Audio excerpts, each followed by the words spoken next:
Here on Canva, let's search for YouTube banner.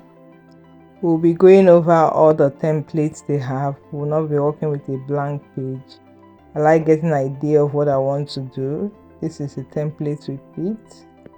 Let's search for a picture to change the background with.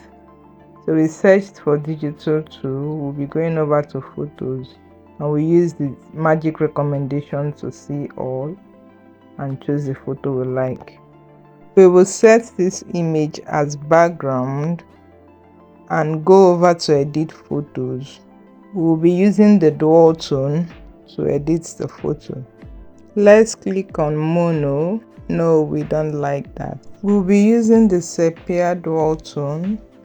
Let's change the business channel text to grow with Rachel. And let's change the font to Tan Jamboree. We'll go over to spacing and close up the spacing. Then we'll go to effects and turn the effect to none.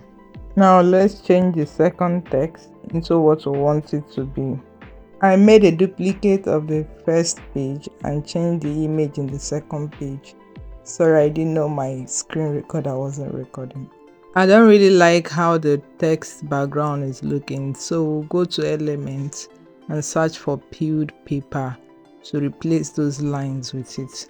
Let's make a duplicate of the page one we're working on and paste the peeled paper.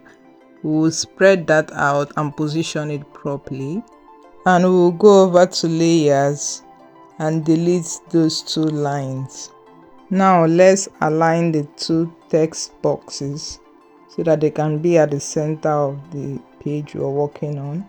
And let's pull the edges of the peeled paper and scale it so that the peeled paper is seated at the center of the page. Let's double tap on the background image again and position it how we want it to be. Looking at the peeled paper, it looks so thick, so let's turn the transparency down a bit and position the text again to be closer to each other. This is what the final result looks like.